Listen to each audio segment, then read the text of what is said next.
Hello, my wonderful viewers, and welcome to another episode of Betty Adams Overanalyzes. As you may have heard, Glitch Tech Season 2 has dropped and is off to a running start. Given that this is actually episode 11 of the original first Season 1, I was kind of expecting to be dumped back into the plot of the show without introduction, but I kind of expect this to be a filler show, but the creators didn't want us going in cold. I will be going into some mild spoilers as we go, so be warned and click away now. There won't be any huge spoilers, but there will be some. Now, the producers didn't want us going in cold, nor yet did they bog down the narrative of the story with a lengthy introduction. Within the first 2 minutes of the show, without breaking the pace of a rapid action scene, the show reintroduces the entire main cast, shows off at least one major feature of each cast member's individual character, and reestablishes the entire team dynamic. It is a nearly perfect season introduction, and not only does it reintroduce the characters and world, it also establishes that some time has passed, shows that there has been character development across the board. Me-K.O and Five are both taller. It's more noticeable on Me-K.O because Five was already kind of lanky, but Five appears to gain some muscle mass, and Me-K.O looks to have lost some of the baby fat, showing that they have not only been growing, but working hard. Five and Me-K.O have integrated with Team Mitch, and both Five and Me-K.O show more trust in Mitch than they had at the end of Season 1. Five shows it more tactically when he warns Me-K.O to wait, saying that Mitch would be arriving with backup. Me-K.O shows it more physically. She defies Mitch's orders to get into his van and rides on the top. In doing so, she shows that she trusts Mitch's skills and professionalism. He's not going to slam on the brakes and send her flying.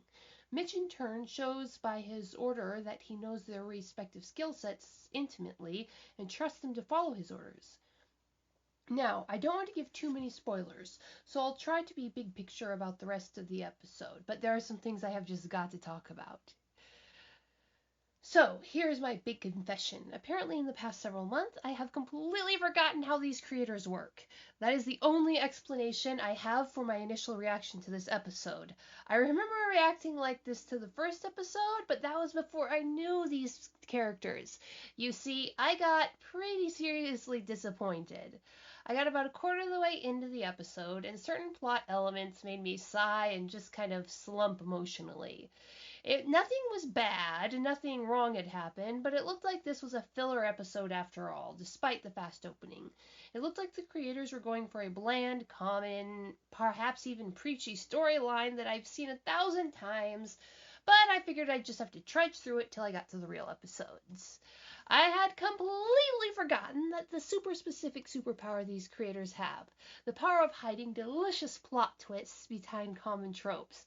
And common tropes there were in abundance. There was a mole person living in the underground, wearing misshapen goggles, one square, one round. There was a wolf child abandoned and with a special connection with animals. There was a convenient abandoned sewage system with no sign of ever having contained anything so nasty and mundane as sewage. There were tropes aplenty. But there was also depth. The childish, simplistic, preachy show I feared only threatened. It never manifested. The characters were shown to be complex and the situations complicated. The wolf child is far from an utter innocent. The characters we dislike the most are shown clearly to have reasons for their actions, and the characters we root for the most are shown to have faults of no little consequence. So, let's charge full tilt into spoiler territory now. As usual, everyone was in character and every action they took was clearly motivated by what we've learned of the characters so far, motivated by who they were. Me-K.O is full of bombastic energy and stretches around the screen fearlessly. She doesn't follow the letter of the law and barely follows the spirit of the law. This immediately leads to consequences. Fortunately, nothing too bad happens when she goes rogue this time, but the situation put the other glitch techs in serious danger. Zara and Hanish are nearly knocked off of a tower, and Bergie is temporarily blinded. On a side note, Bergie is such a drama queen with so much dramatic flair. I'm betting he was the theater kid in school. When Mitch rightly calls her out on her recklessness, she disrespectfully blows off the team leader utterly, not listening to a word he says, except when it gives her a chance to mock him. This is very disrespectful and bad for team morale. When Miko's further unrepentant recklessness causes a more serious accident, she shows her second blinding display of hypocrisy that's in the first opening scene of this episode. Me-K.O even has the nerve to blame the accident on Mitch's carelessness when it was almost entirely her fault. Her attack on Mitch here, her exact words, lead to an even more outrageous display of hypocrisy later in the episode, as she spends several minutes showing just how much she considers this dangerous tech to be toys for her own amusement. This scene leads to one very interesting discovery, though. If I am reading the reactions of Zara, Hanish, and Bergie right, they think that it is very, very rare for a glitch tech to accidentally get reset, to the point that there is no set protocol in the situation. I know that you know this because a company like Hinobi has a set and written protocol for nearly every situation imaginable, and given that the glitch techs are in what are effectively combat zones, friendly fire is all but a given. Why do I say there's no protocol for a glitch tech being reset? Because if there was one, Bergie the Grinder, or I dumped my specs into support Zara, or her partner, Hanish, would have known about it and calmly followed this protocol out. The very fact that all three of the strongest support characters in the show freaked out about the situation means that there was no training. They were not prepared. Especially note Zara's reaction. Nothing phases Zara, and here she was freaking out. This was right in her zone. This was support. This was caring for her teammates. This was Zara's deal, and she had no idea what to do in this situation. So, why is there so little or no training for something that must happen regularly, given the fact that they give these gauntlets to teenagers and tell them to go out in the wild and fight glitches in groups? We also know that Bergie has been accidentally reset at least once, so it shows that this happens pretty regularly. Is the protocol for this situation perhaps to reset the whole team so no one remembers? If so, why wasn't it done in this case? Now, granted, Phil is not a very careful manager, but as a team leader, reporting that kind of thing would have been Mitch's duty. And you'll note that Mitch also didn't tell them about the first time Me-K.O failed to reset. So, very curious. That's very curious. Zara and Hanish freak out. This is almost a Worf moment, as in when the Worf character gets beaten, you know that the opponent is tough.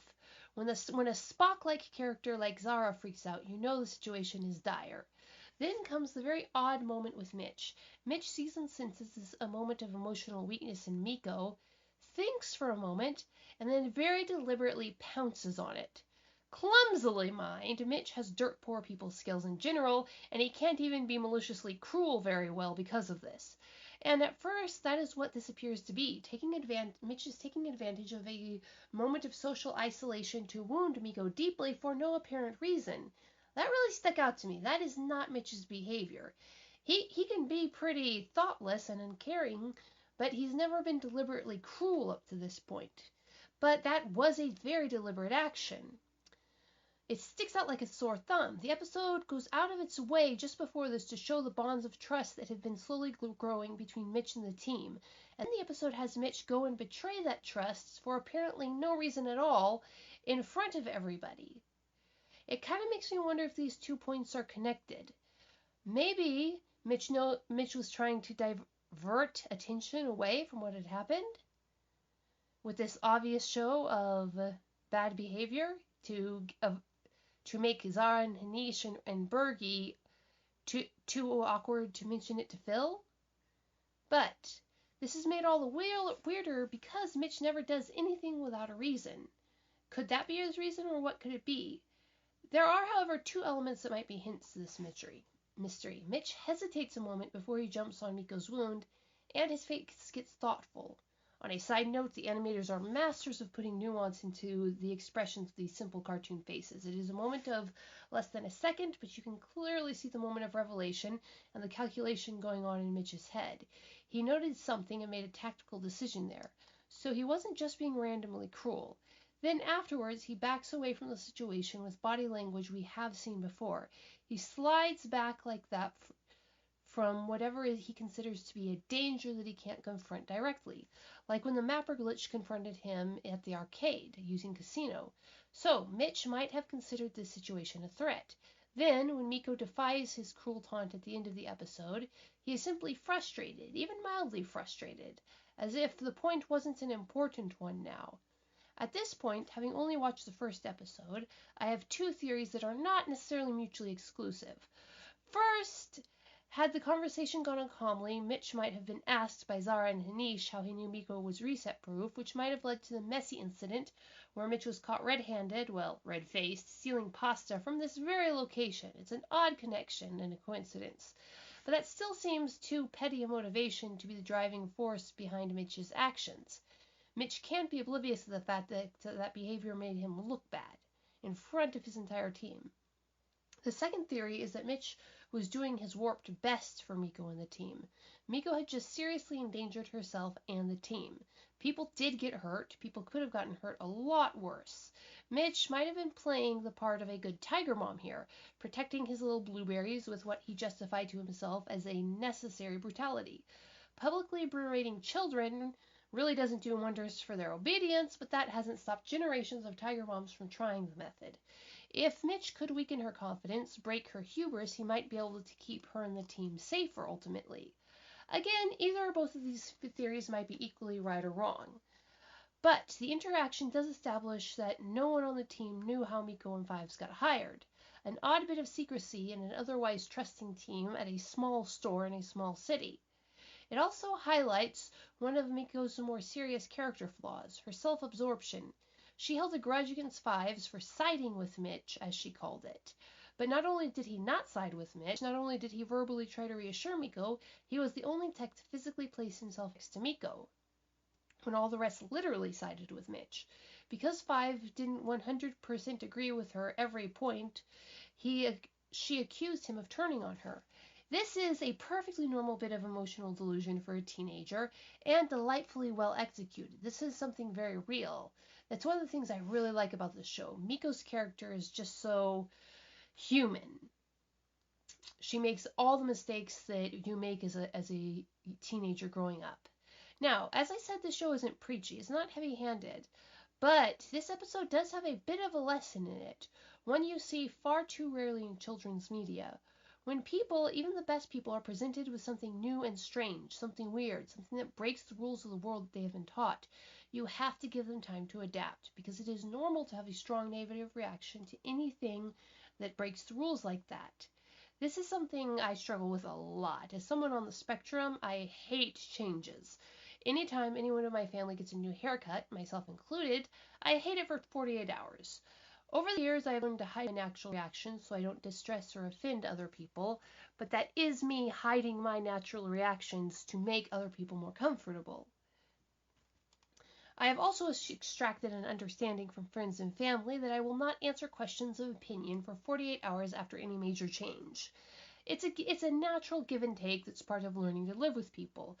Part of being a sympathetic friend is knowing that you have to give your friends time to adjust to any new change or any new thing. Now, before I go, a few more random things I noted. A scene in the episode placed undue emphasis on shoddy workmanship in what felt like a direct hit at Hinobi Tech. Not surprising coming from an artisan making a comment about something mass-produced, but it's very interesting exactly how much time the show spends lingering on those two words. Phil is definitely the kind of manager who likes to ignore problems till they go away or grow so big that he's forced to deal with them, which might explain why they get away with so much at the Hinobi Bailey store. We do seem to see someone go all the way over. As Mitch hasn't started the episode with the alter hairstyle, I doubt we'll see it get the weird new hairstyle again before the last episode or so. There was no sign of the Storm twins yet. Mitch no longer considers Five and Me-K.O noobs, as he let them in his van, which is clearly marked as a no-noob territory. As kind as it was for Bergie to extend a literal hand of friendship, as well as a figurative hand of friendship, I highly doubt that Me-K.O possesses the patience to play a strategy card game. If she tried, I'd give it a 45 seconds before Me-K.O flips the table and runs raging from the room. And one more thing. I like the animation style from the first, which is odd for me. Usually I have to take the first couple episodes just to adapt to each new animation style I see. As I had said, I hate change. So when I saw this animation style, it must have reminded me of something I had seen before. Now, it hit me when I saw this episode. Especially the girl in the yellow dress in Mamma Mia's, and Ridley in her cave. Schoolhouse Rock. Ridley is the noun girl. The whole glitch tech art style is a glorified uplifting of the simple but smooth animation style of those videos that taught us our parts of speech, multiplication tables, and civic history. So, what do you think? Why did Mitch feel the need to tactically humiliate Me-K.O? Why is Hinobi Tech so shoddy? And what part of speech would burg you be? Leave a like below if you agree. Leave a comment blasting my analysis like an illegal glitch if you disagree. Hit that subscribe button on your way out and check out the Amazon link below for a heartbreaking story about a boy and his baby alien. Peace out, my wonderful viewers.